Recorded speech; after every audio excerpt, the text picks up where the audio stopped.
안녕하세요. 임 대표의 책잇 아웃입니다. 제가 있는 이곳은요, 호주 시드니고요. 오늘도 이곳에서 여러분에게 새로운 책들을 소개해 드리도록 하겠습니다. 자, 오늘 제가 여러분에게 가지고 나온 책은요, 정말 따끈따끈한 신간서적을 좀 가지고 나왔습니다. 2023년 4월 19일. 와우. 벌써 이제 한 달도 아직 안 된 따끈따끈한 책인데요. 책 제목이 너무 멋있어요. 제목이 내가 가진 것을 세상이 원하게 하라. 와우. 자, 최이나 책방. 아시는 분 아시죠? 자, 이 최이나 작가님이죠. 지금은 작가님의 책을 오늘 여러분과 함께 소개해 드리도록 하겠습니다. 자, 소제목으로는 최이나 대표가 축적한 일과 삶의 인사이트라는 제목을요. 내가 가진 것을 세상이 원하게 하라. 자, 해냄에서 2023년 4월 19일 날 출판이 되었습니다. 자, 저자 소개를 좀 봐드릴게요. 내가 가진 것을 세상이 원하게 하라. 허허허. 이게 웃음소리 허허허 아니고 영어로 her 해서 her 이렇게 되어 있더라고요. 프로의 남녀는 차별이 되지 않는다. 죄송합니다. 제나 대표 전 제일기획 부사장으로 제일기획에서 카피라이터와 크리에이터 디렉터로 일하며 여러분 잘 아시죠? 그녀는 프로다. 프로는 아름답다. 당신의 능력을 보여주세요. 모든 것을 할 수 있는 자유, 아무것도 안 할 자유 등 수많은 카피를 쓰고 캠페인을 만들었다. 1998년 칸 국제광고제 심사위원이었고 최초의 수식어를 여러 차례 달며 부사장까지 올라 일하다가 2012년 스스로 29년 광고쟁이의 커리어를 마무리했다. 자발적 퇴사 후 학생으로 돌아가 서양사를 공부하다 문득 세상에 다시 쓰이고 싶은 욕망을 발견하고 2016년 강남 빌립스속에 최이나 책방을 열었다. 현재 북토크 강연, 클래식 공연, 마음 상담 등 다채로운 프로그램을 진행하고 있다. 사람들의 고민과 해법을 함께 나누는 생각의 숲을 만들어 나가고자 한다. 언젠가 당신에게 무슨 일이 일어나느냐 묻는 설문에 좋아하는 것이라고 썼을 만큼 이를 좋아하며 인생에서 중요한 것으로 여긴다. 자신의 생각을 들여 새로운 것을 만들고 그것이 세상에 통할 때 기쁘다. 먼저 세상에 나와 먼저 경험하고 알게 된 것들을 글과 강연으로 전하는 그에 져서 프로의 남녀는 차별되지 않는다가 있다. 광고 기획과 카피라이터로 일을 하시다가 지금은 다방면으로 활동을 하고 계세요. 책 내용을 보니까 요즘처럼 뭘 할지 어떻게 할지 모르는 분들에게 도움이 좀 될 것 같아서 가져왔습니다. 처음 시작할 때 이제 이렇게 들어가는 말처럼 최이나 작가의 지은이의 말이 있습니다. 자기답게 사는 길을 찾는 분들에게 이 책의 제목은 내가 가진 것을 세상이 원하게 하라입니다. 제목이 좀 더 길어도 괜찮다면 지금의 제목 앞에 이 말을 더 넣었을 겁니다. 무조건 세상에 맞추려 하지 말고. 네, 저는 책에서 이 말을 하고 싶었습니다. 무조건 세상에 맞추려 하지 말고 당신이 가진 걸 세상이 원하게 하라. 우리는 얼굴도 성격도 좋아하는 것도 잘하는 것도 다 다른 고유한 존재들이니까요. 요즘은 다들 자기답게 살고자 합니다. 자신이 좋아하는 일을 자신이 잘하는 방식으로 하는 것은 자기답게 사는 일과 결코 다르지 않습니다. 저는 책에 그런 길을 여는 관점과 태도에 대해 적었고 저 또한 그 관점과 태도의 의지에 지금에 다다랐습니다. 길을 찾는 분들께 조금이라도 도움이 된다면 책을 쓴 보람이 충분하겠습니다. 우리는 대부분 모든 것에 우리가 좀 맞춰서 살려고 하잖아요. 근데 그렇게 하지 말고 나에게 있는 고유함을 지켜서 그것을 활용하라 라고 얘기를 하고 있습니다. 자, 그럼 출판사에서 보내온 책 소식을 좀 보겠습니다. 이직할 것인가, 전업할 것인가, 창업할 것인가, 시장 불확실성이 높아지고 업의 변화 속도는 빠르고 조직에 대한 가치관이 충돌하는 오늘날 일하는 사람들의 고민이 깊어져 간다. 이러한 환경 속에 휩쓸리지 않고 자신이 좋아하는 일을 자신있게 좋아하는 방식으로 잘 해내며 살 수 없을까? 30여 년간 크리에이터의 최전선인 광고업계에서 자기만의 색깔로 인정받고 성과를 냈던 최이나 전 제일기획 부사장, 첫 일터에서 스스로 물러나 8년째 자신의 이름을 딴 체이나 책방을 운영하는 지금까지 관심의 촉수는 늘 이 질문에 닿아 있었다. 오랜 시간 현역으로 일하며 자신을 파워 브랜드로 성장시켜 올 수 있었던 그만의 관점과 태도를 신간 내가 가진 것을 세상이 원하게 하라에 담고자 한다. 수많은 최초의 수식어를 달며 신입사원에서 부사장까지 또한 창업가의 길을 만들어 왔지만 일과 삶에 대한 그의 고민은 유난하고 특별하기보다 흔들리는 가운데 조금이라도 더 나아지려는 우리들과 다르지 않다. 네, 공감하는 내용입니다. 모두 다 지금 하고 있는 일들에 대해서 뭔가 좀 다른 게 없을까? 억지로 어떤 일을 하고 있을 때 언제까지 이 일을 해야 되나 고민하는 분들에게 이 책을 강추합니다. 자, 목차를 좀 볼게요. 프롤로그, 에세이식으로 짧게 구성이 되어져서 목차가 좀 깁니다. 1부와 2부로 나눴고요. 각 부에 이제 장별로 또 기록이 되어 있습니다. 1부 1. 나를 위해 일하고 결과로서 기여하라. 1장 왜 일하는가? 수십억을 벌면 일하지 않아도 되는 걸까? 돈 말고도 일이 주는 것들. 일하는 사람의 행복. 내 일의 의미를 찾아서 업의 본질을 꿰뚫는 관점을 지녔는가? 2장 일은 성장의 기회다. 문제는 회사가 아니야. 회사 일을 해주는 게 아니라 내 일을 하는 것. 일하는 시간은 자산을 쌓는 시간. 어디서 누구와 어떻게 일하는가? 어떻게 쓰이고 싶은가? 3장 내 이름 석자가 브랜드. 자신을 브랜드로 바라본다는 것. 나는 어떤 가치를 내놓고 있나? 잘해야 오래하고 오래해야 잘한다. 평균은 안전하지 않다. 부캐 말고 본캐로 승부를. 안테나를 안으로도 향하게 하라. 세월도 어쩌지 못할 자기 세계를 가졌는가? 4장 태도가 경쟁력이다.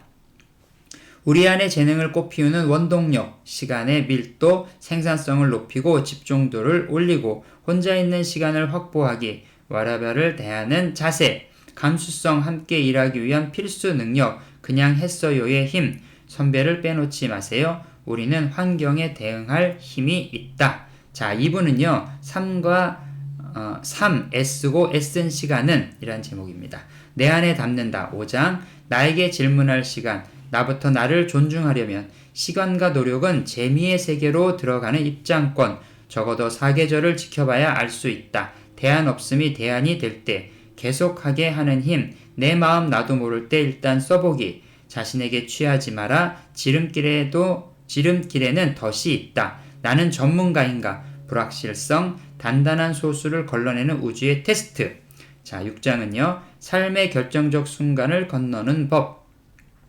시간이 줄어들고 있구나. 걷고 또 걷다. 끝까지 가봐야 알 수 있는 것들. 누구도 내려가는 길을 피할 수 없다. 7장 앞으로도 계속 이렇게 살 것인가? 스스로 납득할 수 있는 결론에 다다르다. 다르게 살기 위해 매듭을 짓다. 우리는 다 개별자입니다. 에필로그 참고 문헌. 이렇게 해서 목차가 구성이 되어 있습니다. 자, 그럼 이번에는 책 속에 있는 내용들을 여러분들과 좀 같이 나눠보도록 하겠습니다. 내일의 의미를 찾아서 이런 제목에 있는 내용입니다. 저는 계속 마음속으로 일의 의미를 찾았습니다. 일이 쏟아질 땐 그 안에 파묻혀 있느라 이런 생각에 빠질 겨를이 없었어요. 하지만 바쁜 시기가 지나 시간이 생기거나 좋지 않은 성과로 슬럼프가 찾아오면 제가 하는 일에 부족한 면, 채워지지 않는 면이 떠올라 지속적으로 괴로웠습니다.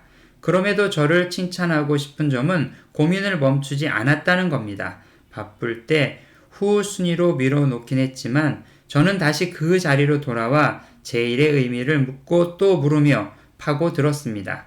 고민이 깊어지면 아슴풀에 뭔가가 보이는 걸까요? 제게도 그런 일이 일어났습니다. 마치 어두운 곳에 들어가면 처음엔 아무것도 보이지 않다가도 차츰 눈앞에 광경이 드러나듯이 저도 한 가지 중요한 것을 알아차렸습니다.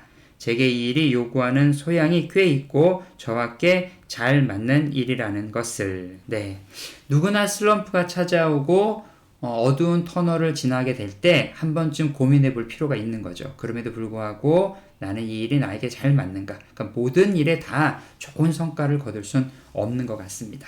자, 다음은 문제는 회사가 아니다 라는 챕터에 있는 내용입니다. 문제는 회사가 아닙니다. 올바른 질문은 이곳에서 내가 원하는 일을 내가 원하는 방식으로 할 수 있는가입니다. 이에 대한 생각을 먼저 정리해야 해요. 여러분의 기준으로 문제를 바라보는 프레임을 새로 짜보는 거예요. 사실 문제의 핵심을 찾아 고민하고 답을 찾는 건 굉장히 어려운 일이며 또한 용기를 필요로 합니다. 자신과 정면으로 마주해야 하니까요. 왕왕 자신의 문제를 환경 탓으로 치워버리는 경우가 있습니다. 그렇게 하는 편이 편하고 쉽거든요. 하지만 이는 실제 문제는 그대로 둔 채 고개만 돌리는 거죠. 고민을 회피하는 것이나 마찬가지입니다. 문제가 해결되지 않습니다. 살아가는 동안 우리는 아주 여러 번 고민과 선택의 시간과 마주합니다. 그럴 때 올바른 선택, 올바른 결정을 하려면 회사 등 주변의 상황이나 환경이 문제라고 생각할 게 아니라 자신의 중심을 먼저 들여다봐야 해요. 프레임을 새로 짜서 자신에게 중요한 것, 자신이 절대로 양보할 수 없는 것이 무엇인지 파악해야 합니다. 자, 어떤 일이 되지 않으면 일단은 그거에 대한 책임 소재를 나에게 하기보다는 외부에서 뭐 회사나 다른 사람이나 가족이나 여러 가지 찾을 때가 있잖아요. 이제 그렇게 하는 것이 옳지 않다라는 얘기죠. 이것이 나에게 맞는가를 찾을 때는 내 스스로에게 절대로 양보할 수 없는 그것을 예를 들어서 회사는 인정해 주는가, 그거에 대한 가치를 존중해 주는가를 찾아야 한다는 얘기입니다. 자, 나는 어떤 가치를 내놓고 있나라는 챕터에 있는 또 내용을 읽어드리겠습니다. 일을 잘하고 좋은 성과를 내며 롱런하고 싶은 분이라면 자신을 향한 이 질문을 던져보세요. 팀장과 본부장, 함께 일하는 동료, 선후배, 그리고 고객은 중요한 일이 생길 때 과연 나에게 그걸 맡기고 싶어 할까? 또 나와 함께 하면 좋은 결과가 나올 거라고 기대할까? 그 다음엔 어떤 점에서 내가 선택될 만한지 그 이유를 생각해 적어보세요. 바로 그것이 여러분이 하나의 브랜드로서 고객에게 제공하는 가치가 될 겁니다.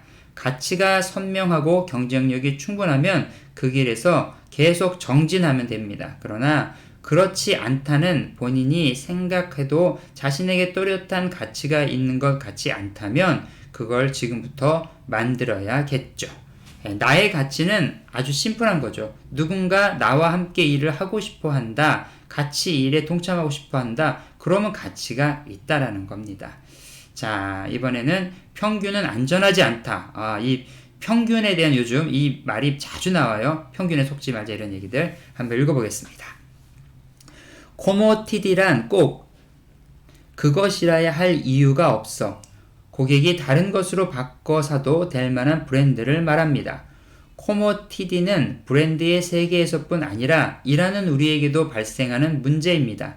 자기만의 또렷한 가치를 갖지 못하면 상품이든 사람이든 코모디티가 되니까요. 일하는 사람이 코모디티가 된다는 건 퍼포먼스 면에서 다른 사람과 구별되지 않으니 이왕이면 연봉 낮은 사람으로 대치되는 대상이 된다는 뜻입니다. 이 일을 꼭 맡아야 하는 혹은 우리 회사에 꼭 필요한 사람이 아니란 뜻이기도 하고요. 무서운 얘기입니다. 제 경험상 입사 3년에서 5년쯤까지는 연차와 퍼포먼스가 비례하는 듯해요.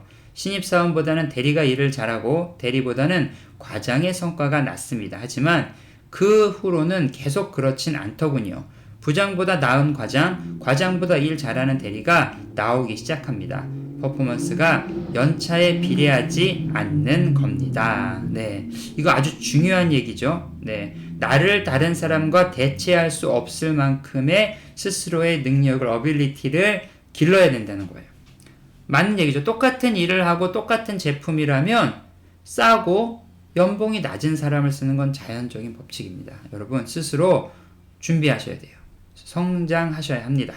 자, 다음은 웨라벨을 대하는 자세. 요즘 이 웨라벨에 대한 약간의 비판적인 시각들도 있어요. 한번 읽어볼게요. 웨라벨이라고 하면 어떤 이들은 일과 삶의 분리를 넘어 마치 일은 삶이 아니라고 생각하는 경향을 보이기도 합니다. 다소 극단적인 입장이죠. 하지만 일은 여러 의미를 품고 있는 우리 인생의 중요한 축입니다. 그러므로 웨라벨이란 인생이 일에만 매몰되지 않도록 밸런스를 찾자는 뜻일 테고 그 밸런스의 한쪽 끝엔 관계, 특히 소중한 사람들과의 관계가 놓여야 할 겁니다. 가족, 친구, 자기 자신 등 함께 충분한 시간을 보내야 하는 이들과의 아버지가 돌아가신 이후로 저는 틈만 나면 부모님과 시간을 많이 보내라는 이야기를 후배들에게 합니다. 그러니까 중요한 사람들하고 시간을 많이 보내는 것도 이 웨라벨을 유지하는 중요한 일이라는 거죠. 또한 일도 해야 되는 것도 중요한 밸런스라는 거예요. 조금 더 읽어드릴게요. 엊그제도 저희 책방 매니저에게 그랬습니다. 친구들과 3번 여행을 가면 그중 한 번은 엄마와 가라고. 제가 이번에 한국에서 어머님이 오셔서 어머님을 모시고 기차 여행을 좀 다녀왔거든요. 어머니가 너무 좋아하시더라고요. 다른 가족들보다 아들하고 단둘이 가는 기차 여행을 이렇게 좋아하실 줄 몰랐어요. 자, 여러분 웨라벨 좋아요. 여러분 개인을 위한 시간도 좋고 하지만 가족과 소중한 사람들과 함께 나누는 것도 좋을 것 같아요. 자, 다음 글은 또 누구도 내려가는 길을 피할 수 없다에 있는 내용을 또 읽어드릴게요. 산티아고 순례를 하며 매일같이 제가 한 것은 생각이었습니다. 하루 6-7시간씩 매일같이 걸으며 제가 있던 곳과 지나온 시간을 돌아보니 저의 불안은 제가 이미 내려가는 길에 들어선 게 아닌가 하는 데서 온 것이었습니다. 상승 곡선이 끝나 쓰러질까봐 두려웠던 겁니다. 일하고 좌절하고 환호하고 고민했던 일터를 그런 마음으로 떠났고 돌아본 겁니다. 돌아본다는 것은 생각하고 또 생각하는 일이었고 한 생각을 지우고 새로운 생각을 받아들이는 것이었으며 앞서 든 생각을 부정하고 새로 찾아온 생각에서 저를 열어놓는 일이었습니다. 이 일을 한 달 내내 계속하면서 마침내 저는 더 이상 부정할 수 없는 한 가지 생각에 닿았습니다. 내려가는 길에 들어섰다는 것, 그 이후의 시간은 아마도 이전의 시간과 같지 않을 거란 명징한 자각이 제게 왔습니다. 네, 자각, 도전이나 문제를 앞에 두고 있을 때 해결의 시작은 자각이라는 겁니다. 혹은 받아들이는 것이라고도 할 수 있겠죠. 인생에 누구나 보면은 나이도 그렇고요. 일에도 그렇고 올라갈 때와 내려갈 때가 있잖아요. 내려가는 시점에서 안전하게 내려가기 위해선 스스로에 대한 자각, 이것들을 받아들이는 게 중요하다라는 내용을 담고 있습니다. 자, 이번에는 스스로 납득할 수 있는 결론에 다다르다라는 챕터를 읽어드리겠습니다.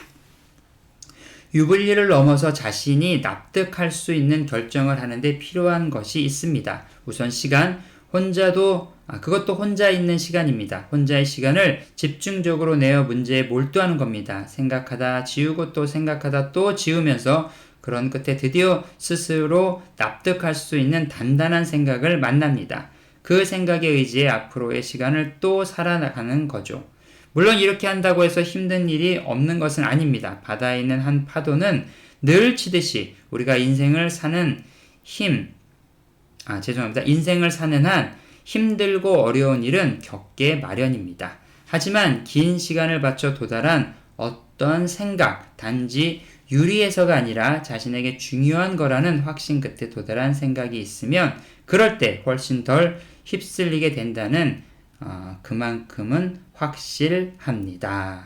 그렇죠. 깊이 있게 생각하고 또 그거에 대해서 다시 한번 점검하면 누구나 흔들리죠. 하지만 덜 휩쓸리게 될 수 있다. 저도 공감합니다. 이번에 페이지 174페이지에 있는 내용을 마지막으로 또 읽어드릴게요. 웨라벨이라고 하면 어떤 일은 삶의 분리를 넘어 마치 일은 삶이 아니라고 생각할 때도 있습니다. 이런 다소 극단적인 입장이죠. 하지만 일은 여러 의미를 품고 있습니다. 우리 인생의 중요한 축입니다. 그러므로 웨라벨이란 인생 일에만 매몰되지 않고 밸런스를 찾도록 하자는 뜻이겠죠. 자, 아까 말씀드렸던 그 웨라벨에 조금 더 첨부되어 있는 내용인 것 같습니다. 자, 오늘 여러분과 함께 읽은 책은요, 여러분들, 내가 가진 것을 세상이 원하게 하라라는 책이었습니다. 태도가 경쟁력이고요. 여러분, 스스로가 프로라는 자부심을 가지고 여러분의 삶이 조금 더 아름다워졌으면 좋겠습니다. 특별히 나는 무엇을 가졌는지 그 가진 것에 대해서도 여러분 한번 생각해보는 하루가 되었으면 좋겠습니다. 저는 임 대표였고요. 여러분이 지금 들으신 채널은 임 대표의 책잇 아웃이었습니다. 그럼 다음 시간에 다시 만나겠습니다. 감사합니다. 별들에게 가서 슈팅스타 어저 올리고 넌 아무것도 모른 채 날 소원을 말하고